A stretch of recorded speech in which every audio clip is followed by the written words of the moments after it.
There's a new federal tool that's mapping out different areas of the country meant to help environmental justice. So it is really no secret that environmental hazards impact different areas and neighborhoods of the country differently. And this tool is meant to point out where those inequities lie. But is it enough? On a hot June day, Robert Shobe flips through memories of what his neighborhood used to look like. Well, you can see just what was between us and that building, how much space there was. He's lived on Detroit's east side for 42 years and has been in his house on Beniteau Avenue for 26.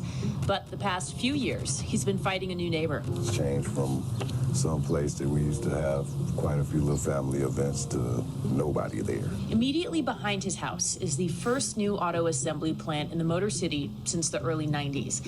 While it brings thousands of jobs to the area, the painting that goes on here creates an odor that Robert claims goes far beyond being a nuisance. You know, because asthma and different things since this project started. There's people who have flat out moved. They couldn't breathe. The plant has accrued 5 air quality violations from the Michigan Department of Environmental, Great Lakes and Energy, or EGLE. The plant claims situations that led to those violations have not exposed residents to any constituents that would represent a health risk and have fixed issues that led to violations in the past.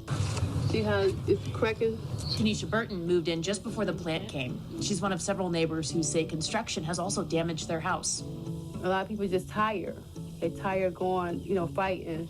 Burton and Shobe are among a group of Beniteau residents that, along with Great Lakes Environmental Law Center, have filed a lawsuit against the state, saying the plant's proximity to the majority black neighborhood is a violation of the neighbors' civil rights.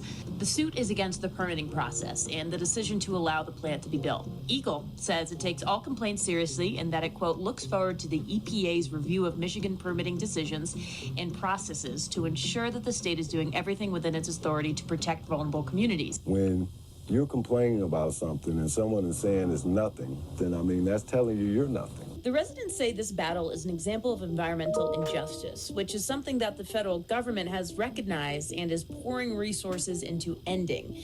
This new tool could help direct funding to areas most in need. The Climate and Economic Screening Tool puts together data to show hotspots of the environmental hazards and the disadvantaged neighborhoods they impact. All the areas in gray, from neighborhoods in Baltimore, Denver to San Diego, are areas considered disadvantaged when it comes to resources, health, and environmental impacts. If you zoom in on Beniteau Avenue in Detroit, you see residents are in the 99th percentile for both asthma and low life expectancy rates. If it was me and my neighbors and I was out in the suburbs someplace nice and the same thing was happening and we got pissed off, I think there would be change. Advocates like Eden Bloom, who lives a few blocks away, say decisions across the country in the past about where certain environmental hazards were allowed to be continues to have ripple effects. It's the same for folks in environmental justice communities, frontline communities across the country. As the federal government recognizes issues like this across the country, the residents of Beniteau say they're going to continue to make noise. Because that's the fact of the matter. We've been disregarded from the very beginning, and we're still being disregarded to this date. I'm Vanessa Bishania.